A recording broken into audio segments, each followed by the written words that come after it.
Loaded Locked On Mavs today. Kirk Henderson, Bobby Caralla, Mavs.com, Mavs Moneyball, talking all about the Mavs offseason coming up next. Doncic, and this is Locked On Mavericks podcast. Hey, Dallas Mavericks are NBA champions. Bang! Bang! It's good! And the Mavericks have won the game! If you don't believe, you shouldn't be here.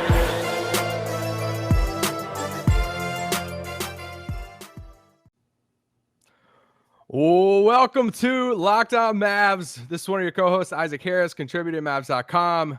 Nick is out on vacation, but man, we have two guys locked and loaded. Kirk Henderson, Bobby Caralla. We'll start with Kirk first because Kirk has a Luka Doncic, Tim Hardaway shirt on. Kirk, why does the shirt not have Porzingis instead of Hardaway? Somebody gave it to me, and it's a delightful gift, and we will just leave it at that.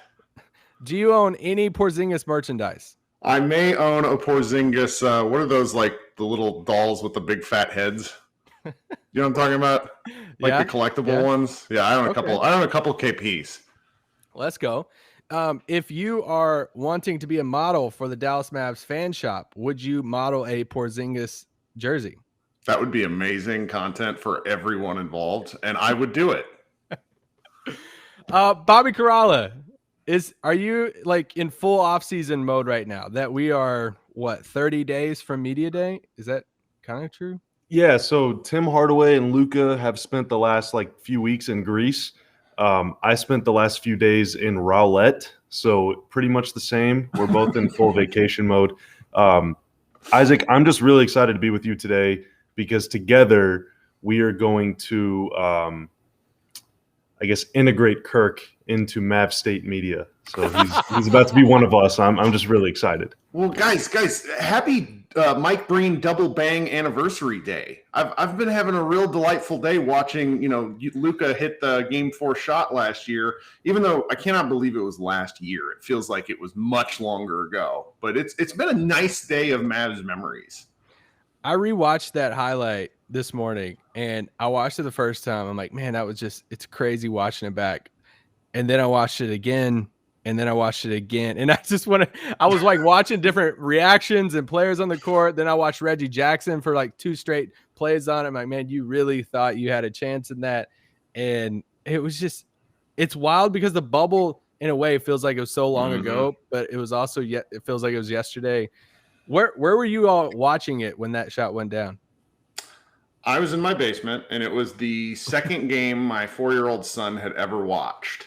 And when the shot went in, my wife and I both screamed and jumped up from the couch, and he started sobbing uncontrollably because he thought he was in trouble.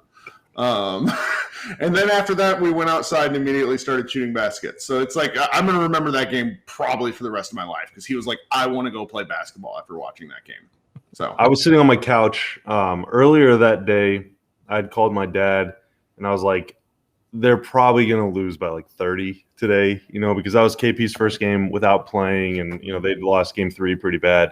So I had very low expectations, and sure enough, they were down 25 at half or whatever it was. And I was like, yeah, this season's over, series is over, this sucks so bad. And then Luka happened, and it was awesome. And like Kirk, I screamed. I think I was watching it on through a means that I can't talk about. So I was about 2.5 minutes behind real time. And luckily I had Twitter open in a different tab, a different everything. I couldn't see it. Otherwise it totally would have been spoiled for me. So a very good reminder. Don't have Twitter open while you're watching the game because usually someone's going to see it before you do.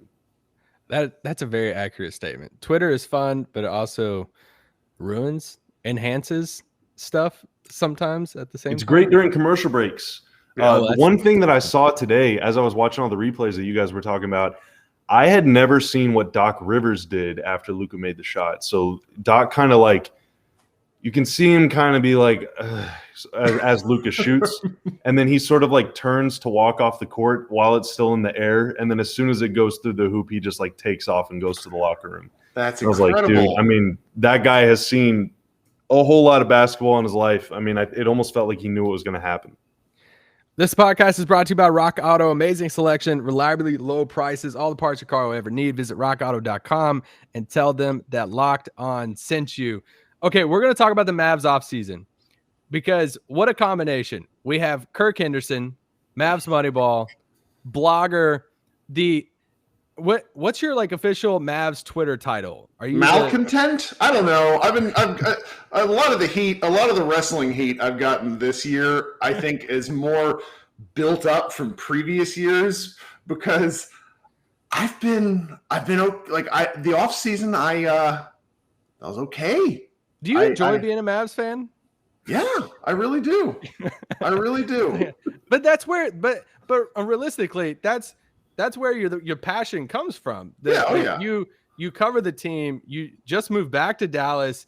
You love the Mavs, and that's where a lot of the passion is kind of like the foundation of it is because you do love being a Mavs fan. Oh, sure. I mean, you remember one of the challenging parts about anything competitive is sometimes you remember the heartbreaks more than the victories. Yeah. And being a Mavs fan for during Dirk's time period, so many triumphs, but then really just enough like kicks to the shin.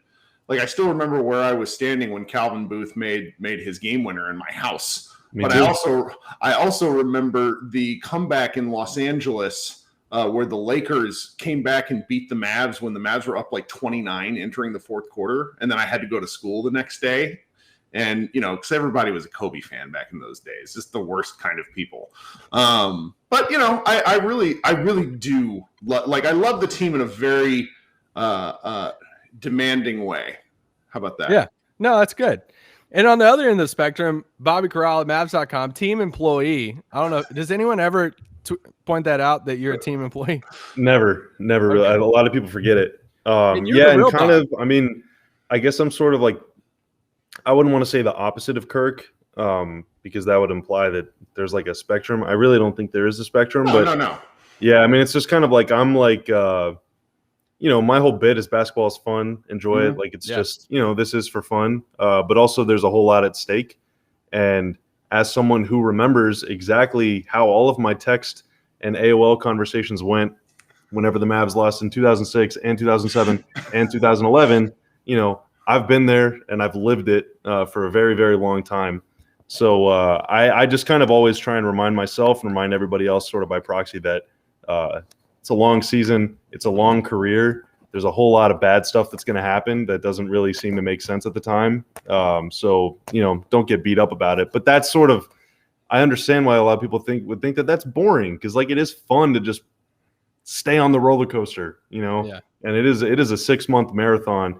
And if you try and just talk away every loss, like, fifth game in 7 days, then it sort of sucks the fun out of the wins too. So I get it. I get the whole thing. But yeah, Kirk and I, despite our many Twitter tiffs, are actually we're pretty close. You and I. We used to work together. Like we were on MavsOutsiders.com. In the earliest days, literally like before the internet existed, we were working together, like back prehistoric era. No, it's challenging because I think the last 2 years of 2 seasons. So I guess, the 1920 then split in half and then this last season all crammed together. There's just been so much basketball and really not enough time to decompress. I remember at the end of one of y'all's shows, Bobby, like Skin had a brief bit where he's just like we got to kind of take it down a notch, like the collective group. And I listen and I really kind of I've attempted to sort of take that to heart sometimes because it really isn't worth like talking about stuff all the time. Like, just like baseball, there's always another game tomorrow, but you really do kind of, I think that me in particular, as I get older, I'm trying to enjoy the wins and the little things a lot more than harping on the grumpy stuff. It doesn't always work. I mean, I think part of my bit this offseason has been because I moved during the offseason, I didn't have my normal, what do we want to call it? Reckless enthusiasm. And I'm just like, it's fine. Which is kind of how I felt about my move, where it's like I just get everything in the house and I just kind of wanted to get it over with. Yeah. It's nice to have some time off, even though it's only 2 months, because there hasn't been a lot of time off recently. So, okay, coming up after the break, we're going to hear about Kirk Henderson's opinions on the Mavs corporate sponsorships. So let's take one break and then we'll be right back. Okay, guys, we have to talk about it. It's never fun to talk about, but you have to talk about it because sweating, it's just part of life. Sweating when you are working out, that's one thing, but when you are working or maybe when you go on a date night, you don't want to worry about sweating. And this is where Sweat Block comes into play. It's doctor created, doctor recommended.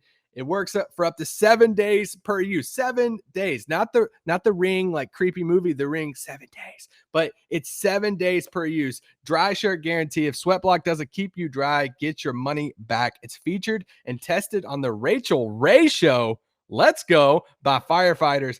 Bestseller on Amazon for the past 10 years, over 13,000 reviews, manufactured in the USA. If you want to wear what you want to wear and walk out of your door with confidence that you won't be sweating in your armpits, get 20% off at sweatblock.com with promo code LOCKED on. I also have to tell you about BetOnline AG. It's the time for the NFL. If you're like me, you love the NBA, but you're also playing fantasy football. And BetOnline is the place to be. See, Nick's not here, and I can just rhyme all of it and be super corny because I can make dad jokes. But as always, BetOnline, that's the place you want to be for all of your betting. Get all updated odds, props, contests, including online's biggest $500,000 NFL mega contest and the world's largest $200,000 NFL Survivor contest open now at BetOnline. Head to the website, use your mobile device, sign up today to receive your 100% welcome bonus. Football, basketball, boxing, right to your favorite Vegas casino games. Do you want to be like Bob Bulgaris? Here you go. BetOnline AG, your online sportsbook experts. Promo code LOCKED ON. I'm just kidding. We're not talking about corporate sponsorships, but let's play a game. Fill in the blank. The Mavs offseason, the grade that you would give for the Mavs offseason so far is blank. Kirk, you go first. I'd give it a B. Ooh, let's go. Bobby? I would say incomplete. If it ended today, probably closer to Kirk. Yeah, B. I mean, made some improvements, still have some holes, but there's still time. And if any of the reports are true, I think they're going to do at least a little something before the season starts. Yeah, so on yesterday's pod, we had Howard Beck from Sports Illustrated, and he kind of echoed the same sentiment of saying, hey, the Mavericks went into the offseason. It was very clear that they wanted another source of offense on the team. They haven't got that at this point as far as a new addition to the team. And he just said, hey, the offseason's not over. And, we just saw the Clippers go out and get Eric Bledsoe. And it's like, okay, well, that just came, I say out of nowhere, but it just shows us that there are still deals out there that could happen, any week, any day. And I mean, media day is coming up in a month from now, but yeah. So the thing about it just feels like free agency happens a lot faster now. Mm-hmm. Like I'm remembering back to, and this move is not quite as large as what some people are hoping the Mavs will do in the next couple weeks, but I'm pretty sure the Mavs got Monte like in late July, and the following season they got Al-Farouq Aminu, I want to say like in August, and that was when free agency happened on July 1st. And it just feels like now and Aminu was signed for the minimum, so it's kind of a different deal than someone signed for the mid-level or a big trade or something. But like, just feels like everything that happens in free agency now happens in the first like day or two. Yeah. Whereas before it was really, I mean, it was like a month and a half deal to finalize rosters. Because, those first few hours of free agency, that's when all the deals happen, because no deals can happen before it. No deals are even talked about before. Yeah, it's a lot of texting really quickly. Yeah, super quick. Okay, next question. The Reggie Bullock signing. The Reggie Bullock was a blank signing. Bobby, you go first. Solid. This is a solid player, solid defender, really good shooter. They need a guy that can shoot and defend. They have a couple of them, but they don't have 6 of them. And, I feel like they got Sterling Brown too, sort of fits into that mold as well. But yeah, I mean, Reggie Bullock can play against the Clippers. He can play in the playoffs, and he can hit open threes, and he can guard 2s and 3s. So yeah, I mean, just a real solid player at a solid price. Yeah. He took my word, and now I can't think of one to fit you it can't in. use Come on, solid. Kirk, you're a writer. No. Am I? You write things. And an Judging by, editor. judging by the comments at Mavs Moneyball, sometimes I'm not a writer. I'm pleased with the signing. I think about this. Jonathan Sharks, all of our mutual friend, he wrote an article like 15 games into the 1920 season about how the insertion of Tim Hardaway Jr. kind of unlocked the Mavericks offense. And with respect to the departed and recently re-upped Josh Richardson, playing Bullock and Hardaway, if they're able to play at the same time with Luka, along with Kristaps, Porzingis, you could add me in there as the fifth guy. There's going to be an ocean to drive through, and the offense, so much of the offense is predicated on that space. And the difference going between a 30% three-point shooter in Richardson and a 40% three-point shooter in Bullock is that's going to be remarkable. I can't wait for the fireworks. The defensive stuff is frankly a bonus to a degree. I really loved the game where he challenged and really Luka destroyed him. But the fact that he had kind of the willingness to go at Luka, being that point of attack defender, I'm looking forward to seeing how the Mavericks use him, because I think it's the kind of deal that we're going to look back on and just say, this is the kind of signing that moves them, moves the ball down the field. And you have Dorian too, and I don't know if they all play, those five all play together, but I mean that's 4+ shooters that Luka can find, and Porzingis isn't necessarily shooting 40%. I don't know if Dorian was at 40 last year. I think he dipped below like right at the end of the year. Right at the end. Mm-hmm. But yeah, he's been a good corner 3-point shooter 2 years in a row. Hardaway's good basically from anywhere, and Bullock is just a dead eye from the corner. And so like you 50%. can space the floor super, super well. And I don't know what they're going to do. Like, are they using KP as a fulcrum? Is he going to be a pick and pop guy? But he's going to have a lot of space to roll or pop. You can play Luka out of the post and have a bunch of shooters for him to pick. So I mean, you can't leave anybody open. And also, Richardson was not only a 30% 3-point shooter, but it was on extremely low volume too. I mean, he just couldn't get the shot off quick enough to take advantage of open space. He had a kind of a slow release. Bullock is like ready, so he could play the same number of minutes as Josh and take like double the attempts and hit 10 or maybe even like 15% more of them, depending on where he's standing on the floor. So yeah, I mean, it's gonna be a totally different. He's not quite Seth Curry, but he's like much closer to Seth than to Richardson. So that if that kind of can recalibrate what you think of the offense.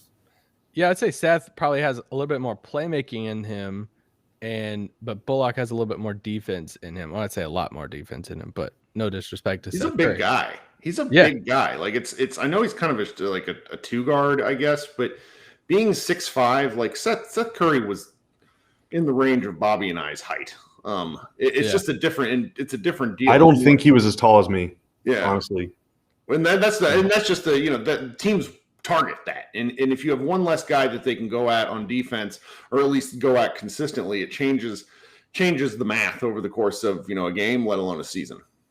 Yeah, and it gives them, I think, flexibility is where I would land on, because it's like I don't know if, and this is my next question for you guys, a spoiler of who you think the starters are opening night, but I don't know if Reggie Bullock starts or not, but I think he'll close a lot of games, because I think we'll see KP at the 5 so much, and being able to roll out Luka, Tim, Dorian, Reggie together. It's like it's a lot of interchangeable guys there. So next question, the starters to begin opening night next season are. I mean, obviously Luka, Porzingis, and now Hardaway, hopefully for the long haul. I know he's happy. He talked about on the JJ Redick podcast how he's content with either, which I think is the mark of a heck of a player. But hopefully Tim starts. I think Dorian Finney-Smith has to start as well. And then Bullock. I do think you could make kind of an argument in between Powell or Dorian, but to me, maybe it's a little bit matchup dependent. I would prefer the Mavericks force teams to match up with them rather than vice versa. But I'm not a coach. What do I know? Well, their first game is against Atlanta, and John Collins is kind of a weird matchup for Dorian because he's a little bigger. It's obviously an impossible matchup for KP because of how quick he is. Yep. And so maybe it's Maxey. But yeah, I don't know. I mean, I think I'm with you, Kirk. I think they're going to use a lot of matchup dependent lineups. I think Dwight, in theory, could maybe try and work on Collins. He at least can't post him up.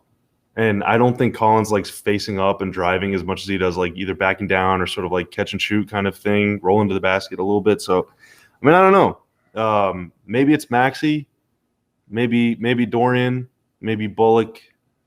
I'm not sure. Yeah. Hey Isaac, if you can only start 2 of Hardaway, Finney-Smith, and Bullock, and the third comes off the bench, even if they play similar minutes, who are you starting and who are you bringing off the bench? I am starting Tim and Reggie Bullock. Yeah, I guess it would kind of. I'll push back a little, or give a caveat of saying it depends on the matchup too. I think I would take Reggie Bullock defending maybe a Damian Lillard type over maybe Dorian. But if you're needing another guy out there to guard a Kawhi or Paul George, I would say, hey, let's throw Dorian out there. A little bit bigger. Dorian's what, 6'8", somewhere through there. Yeah.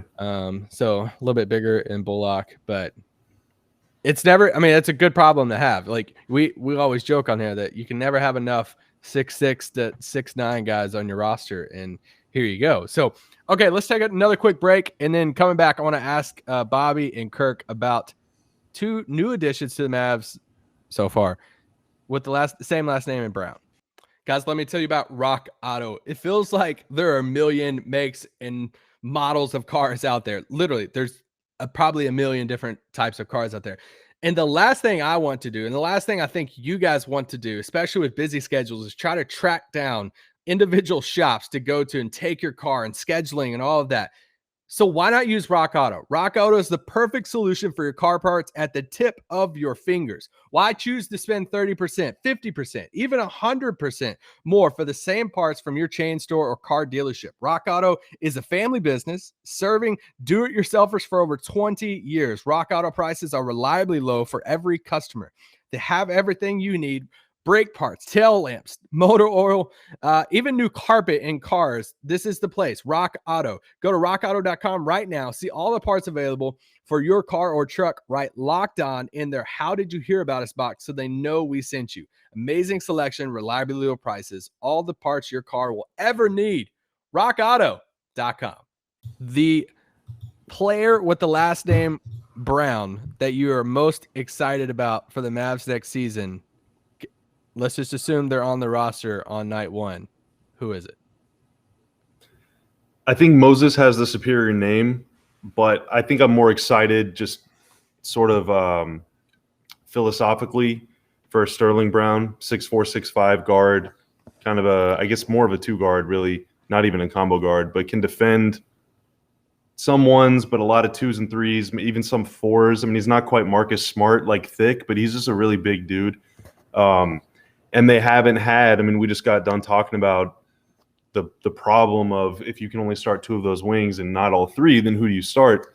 But Sterling is another one of those guys that can sort of be that 3-and-D type of guy. Over the last few years, they've only had 1 or 2 of them. And now if you consider Maxey Kleber a 3-and-D wing, and there's kind of more of a big, that's a whole lot of shooting kind of switchable defenders to put out there. So I think I'm more excited to see Sterling. I'm not sure, like, who is the best type of player for him to guard. Like, can he hang around with Paul George or Kawhi in a playoff series? Like, maybe not. But he can at least do it for a little bit, for sure. Yeah. Gives you a little different look. And so I'm more excited about Sterling. I am too, because I'm pretty sure he has a pre-existing relationship with Jason Kidd going back to his rookie year. In Brooklyn, and I think that Milwaukee. Sorry, that's a new guy too, right? Well, actually, Kirk. No, it's August. Well, I think that sort of like pre-existing relationship with the coach can be helpful just in terms of establishing trust quicker. I mean, if you're looking at the roster, just having that sort of depth and going to another guy that could do something on defense is an element the Mavericks have lacked. He also seems to be a pretty good shooter, though, on far less volume. I mean, Moses Brown is interesting. I think some of our fans really love counting stats, and I don't know what you can take away from his time at Oklahoma City other than the fact that he got to play a lot. He has really nice counting stats, but they were trying to lose. So what do you get out of that time there? Now, I really love pairing any big man with Luka because Luka, I mean, he taught Willie how to catch lobs last year. I mean, Willie was finishing dunks he was finishing dunks like 2 out of every 3, which is bad. And by the end of the year, like Willie was really good on like lobbing and rolling to the rim. So it's like what happens if you pair like a really solid playmaker with a moldable big? That's interesting to me. But of the two, it's got to be Sterling. I think people underestimate how easy it is or I guess overestimate how easy it is to be a really good roll man. You got to get the timing and rhythm down and everything. It's tough. But then also too, I mean, I think the reality that everybody needs to accept, and this goes for judgments of like KP too, as long as Luke is on this team, he's going to probably be the leading rebounder. Like they want him to get the ball and be able to get the rebound, see the floor immediately, find guys streaking on the floor or get right into the offense, whatever. If your big man gets the rebound, and then he has to find the outlet, man, that's like 1 or 2 seconds off the shot clock that you're wasting for like no reason. So Luka is probably going to always be the guy that gets the most boards. Big men, like the true centers, going to have to get a lot of offensive rebounds to beef up those numbers, I think. The amount of centers on the roster right now, do we need to add another 7-footer to the team? Yeah. Okay. I just want to make sure we are all in agreement on that. So, what year was it where they had all the centers to guard Shaq? 2000, 2001, where it's like you go look at the basketball reference page and there's like 7 dudes that are 6'11" or taller because Cuban just wanted to throw like 42 fouls at Shaq. Dude, the great Evan Eschmeyer. Evan Alan Eschmeyer, Henderson, the goat. Danny Fortson, let's get them all. Okay, the biggest question about the Mavs next season is blank. This is I think great Bobby audio. went first. Bobby went first. It said Sterling, so I'll go with Kirk unless y'all want me to go. For me right now, the biggest question is, does Kristaps Porzingis regain enough trust in his lower body to move more both on defense and offense? I was talking to one of the various basketball doctors out there, actual physical therapist, who said with like the combination of leg injuries, it doesn't surprise him at all that it might take Kristaps a full season to really regain that trust because he had just come off an ACL tear, and meniscus tears, as we've seen with like Jaren Jackson Jr., are really like kind of debilitating. And, Porzingis obviously wants to play. He battles through a lot of stuff, and protecting him against his body is hard to do. And I'm curious, with a healthy offseason and time to just build strength and confidence in himself, if he can regain some of the form that he had in spots last year, but then going back to the bubble where he looked like a top 25 NBA player. Yeah, I kind of agree with you, Kirk. Last year, Isaac, I think you asked me the same question, or we were doing it on a different show or something. And I said, like, in 2019-20, every single Mavs player had a career high basically in every single stat, like efficiency-wise. Yep. And last season, and like what happens if they can't repeat that? And last season, almost all of them got even better. So by now, I'm just convinced that like if you play with Luka, you're going to hit a lot of shots.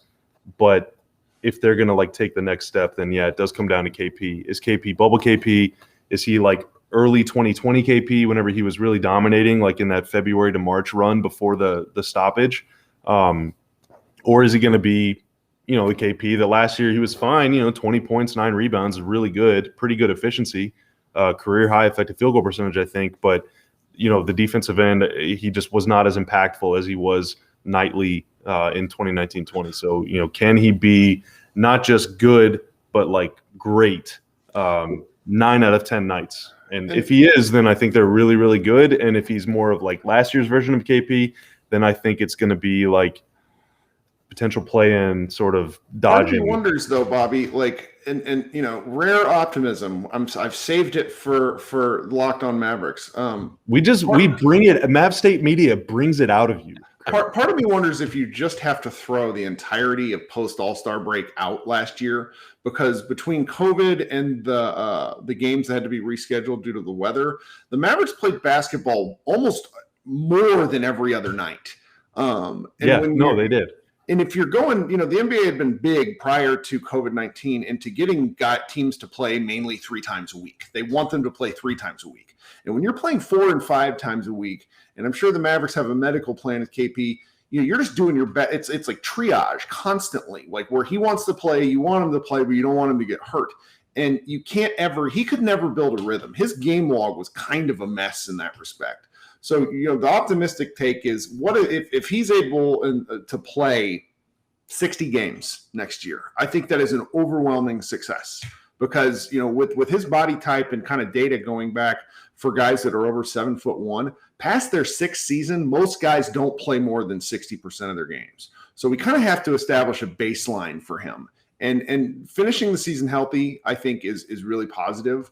And there's, I don't want to say the only way to go is up because he had his most efficient season of his career last year. But there's just room for marginal improvements that I think could, building up the Mavericks to where they could become, they go from the 5th seed to something more. It's kind of the shift between like, can he be, instead of someone that you just give the ball to and like he hits open shots, can he be someone that you play through? And that's sort of this different kind of elevated level of responsibility that can take stuff off of Luka's plate, unlock different options for him and for the offense. So my second biggest question though is, will he dribble right? That is my second. If you could work on that, just go to the right-handed player. I mean, so a lot of times it depends on like, he'll pump fake from the top of the arc. Maybe it's just more like Dirk was more comfortable going left, which is really weird, but it's true. I mean, I don't know. Maybe he just watches too much Dirk film. Which, I think we can forgive him if that's the case. I like going left. I mean, I suck going both directions, but I like going left because of Dirk. Kirk, I feel like we've did a 180, and you and KP, I feel like we just witnessed the moment that you bragged on KP. Or not really bragged. It's funny because on our podcast, on the Mavs Moneyball podcast, Josh is usually the voice of like calmness, and maybe it's because he has an infant, but he's kind of like cranky now all the time, and I'm just kind of like, this is fine. Let's go get the 3rd seed, Yeah. Okay. Well, yeah. This is next question. The Mavs will finish blank next season. All right, let me go because you made Kirk go first last time. I think they're going to avoid the play-in. The question of can they be top 4 will come down to 2 things. 1, how long is Jamal Murray out, and what does he look like when he comes back? And 2, are the Lakers able to exist and survive? The Mavs have a relatively friendly schedule, only 12 back-to-backs. I don't know how many 5 and 7s they have, but it's not many, if any. Don't have too many terrible road trips. Only have a couple stretches where it's like 3 or 4 really tough games in a row. So pretty favorable schedule, in my opinion. And I think that they're going to be. I think they're going to be good. I think they're going to be pretty hungry. So I could talk myself into top 4 if Denver and LA aren't like 100% all the way. And if they are, then 5, 6, 7 somewhere in there is probably realistic, but optimistically, even if those teams are good, I think the Mavs could be better than them. So top 4 is not out of reach. That's what I would say right now. Let's go. Yeah, I'm in the 3, 4, 5 range. I think the secondary key is someone or the entire coaching staff getting through to the star player that there cannot be nights taken off. They won 2/3 of their games after the All-Star break. Mavericks won an incredible percentage of games. And the crazy part is they left a lot on the table. And that was in no small part to where there were games where Luka was not as good as he is capable of playing. One thing that I think the playoffs and then the Olympics has shown to us is that when he is locked in, he is a one-of-one player. I would argue probably the best skill-wise player in the world right now. And if he could do that over an 82-game season, he would be the MVP. It's just a matter of that level of commitment, and I think it's hard to do. I mean, the season is grueling, and we just watch it, so I can't imagine actually playing it. Yeah, I mean, it's tough to do at 82 games, but like even Dirk, Dirk had a lot of off nights, but the difference is if you can't hit any threes, if you're not getting any calls, like, can you still keep the intensity high? You know, and I feel like Luka, being a really young guy, and you know, he's a really emotional guy, sometimes falls victim to, like, if he's just having a rough night, then he just starts, you know, he just kind of gets in his own head a little bit, maybe takes his foot off the gas. And that has an adverse effect on everybody. That he's under a lot of pressure. I mean, I don't envy him. I'm just in awe of him all the time. But yeah, that's his final stage, I think, as a player, is how many times in the last 10 years have you seen LeBron take a night off? You know, like, it almost never. And when he's on the floor, like when he's playing in the game, he's like going hard the whole time. He's not going to score a lot sometimes, you know, sometimes he'll shoot like crap, but like, he is there, and you know he's there every single time he ever steps foot on the floor. And that's like, Luka can get to that level, and it doesn't matter. Like, nothing else matters. They're going to be 55 wins for the rest of his life. Well, according to your schedule release video for the Mavs, the Lakers are the losers. So they will have a 3 wins, baby. 3 wins. Was that video as enjoyable to film as it was to watch? Oh, it was even better. It was even better. I was really nervous because we didn't know any of these kids. It was just there was a theater camp going on in Grapevine, and we just kind of hit them up like, hey, can we come out there one day and just work with some of the kids? And you know, maybe they like basketball or whatever. They're like, yeah, sure. Sat down with them, and they were like cracking me up the whole time. And then we finally started rolling, and they just kept it coming. There's a lot of outtakes. Hopefully we're able to put together some packages of what was left on the cutting room floor, because they had some zingers. It was awesome. Wow. I thoroughly enjoyed it. It was adorable. Okay, last few questions. They're smaller ones. They could be more rapid fire. Watching Slovenia play this summer was blank. Just incredible. I enjoyed every minute of Olympic basketball. I love the rule changes. I also liked watching Slovenia because, with respect to the talent level, I mean, Dallas has more people than the country of Slovenia, and they fielded a team which got to the very end. And I just watching Luka play was so much fun. That's why I wanted the offensive question you asked was intriguing, because I think Luka just loves getting it going with his teammates. Like that one game, I think he had 18 assists at one point in a 40-minute game. That's insane. Yeah, it was a treat. 6 games, I think 5 techs, triple-double, 18 assist game. 48 points, whatever it was. I mean, the dude is just unbelievable. And they have a lot of likable players too. Jakob Lazic, I really like him. Obviously, Mike Toby. Like, I really, really, really need to have like 6 beers with him. I love Demitz, big center. Mm-hmm. Love that guy. Bench? What? Did he come off the bench? Yeah, I think like Zaga Demitz, I think is his name or something. I don't know. Love that guy. It's an awesome team. Awesome team. It was a lot of fun. I know. I felt like the fan base kind of adopted so many of us for that whole week, and I was super hyped. I just didn't want it to end. It was so much fun to watch, and seeing Luka happy. It makes me happy. It makes us happy. So it was cool seeing it in action. Ziga Demitz, that's his name. Sorry, bud. Sorry. Also, don't they have a younger? I think Kirk, you might have retweeted this highlight clip the other day. Don't they have a younger player coming up? An under 16 player who I think he might also be signed with Real Madrid, who has a floater game that is out of this world. Is it better than Justin Jackson? No, of course not. No comment. It's just remarkable that this level of athletic talent is coming out of a country this small. That's so cool. Okay, best queso in Dallas is 2 seed. What'd you say? And the second round. I think you misunderstood the question. Wait, Bobby, how did you take my question? Well, at first I thought you said best case. That's what I heard. And then I heard the O.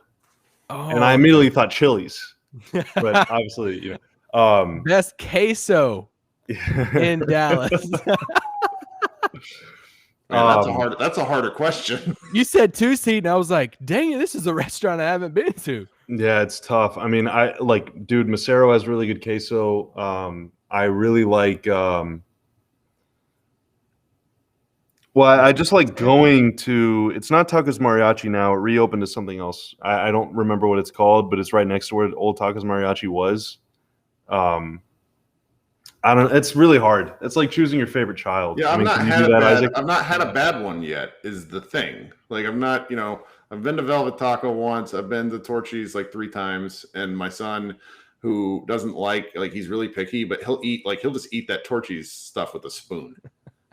Kirk, we got to get you to some of the taquerias downtown. It's you're stepping into a very beautiful world. I'm very happy that you moved here. I'm really excited to get really fat. It's going to be great. Now, Isaac, Kirk, what's your number one spot? Well, I mean, you might make fun of me, but I really do like Torchy's queso. Torchy's is good. It's some of the best. Sometimes I'll just I'll stop by after work and just grab chips and queso on the way home for the family and fix the food at home, and it's good. Yeah, I mean, you can't go wrong. There's so many good tacos, so many good queso. Oh my God, this place! I love this city so much. Well, Kirk, you're not just the guy with 11,000 followers from DC. You're the guy with 11,000 followers from Dallas now. So welcome back. Right? You used to live here. I did. So welcome back. But also, I want to give a shout out to Kirk too for setting up a GoFundMe for our friend Jonathan Sharks. The last time all 3 of us were together in the same place, we were at the pub McKinney in McKinney, Texas, as we did a Mavs hangout with Mavs fans, talking everything about the Mavs in the offseason. I'm trying to think back to those conversations then, if anything's changed since then, any predictions, but it was the day that the Mavs traded for Moses Brown. So big day. I want to echo Isaac's thanks, Kirk. Thank you a lot for doing that, and to Josh as well, and the whole Mavs Moneyball crew and the Mavs community and everybody for coming together and donating. And also, Isaac, thank you for promoting it a lot on the show and for going and for getting on the mic for a little bit too. So thank you both for making a big positive impact in John's life. Yeah, Um, heck yeah. I was glad to do it. John's a great guy. Wasn't really me. It was mainly the internet. One of the nice parts about not being in Dallas for a while, though, is I did meet a lot of outside of Dallas people.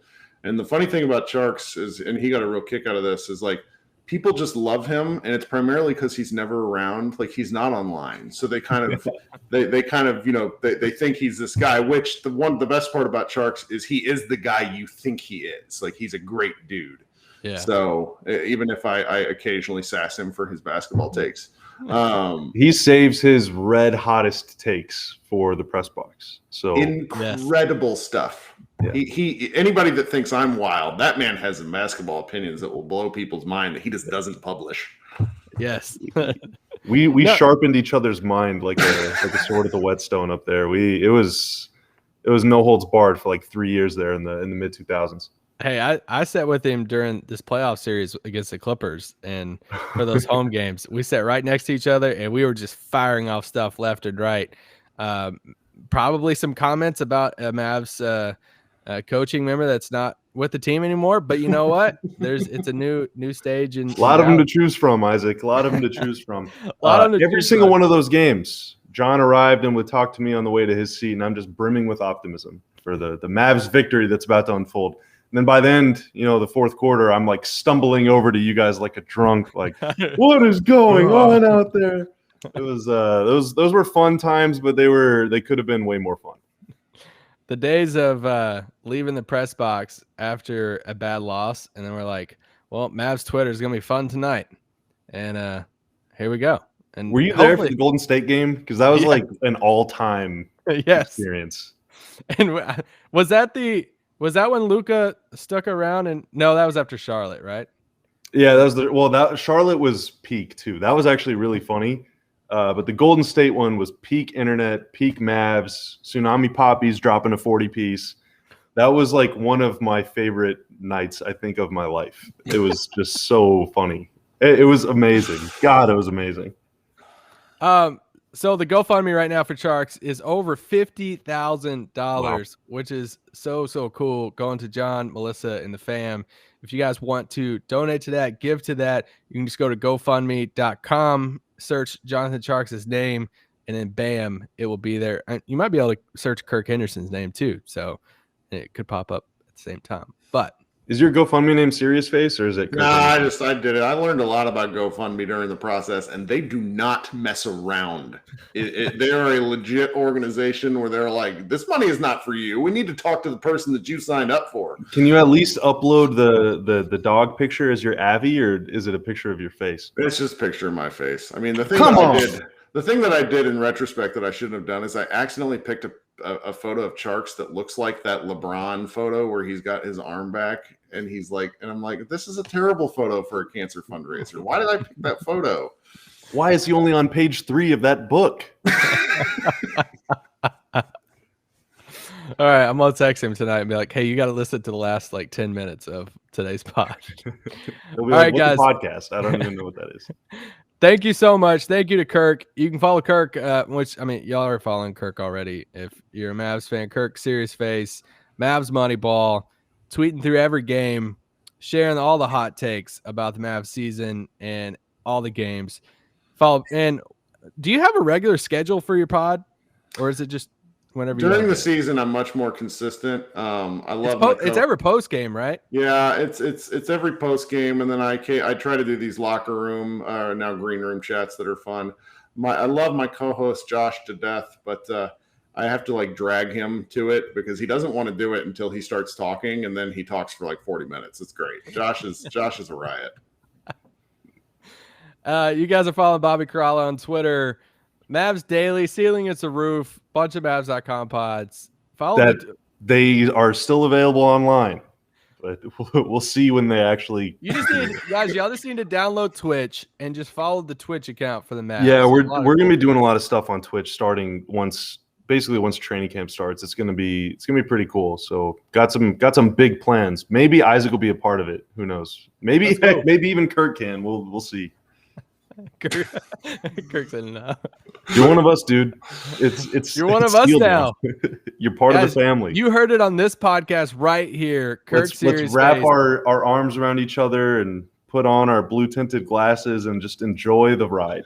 You know, Kirk Serious Face is part of the Mavs State Media, and he loves Kristaps Porzingis. You heard it here first, guys. Thank you for a great show. Thank you, Isaac. Yep, it's fun.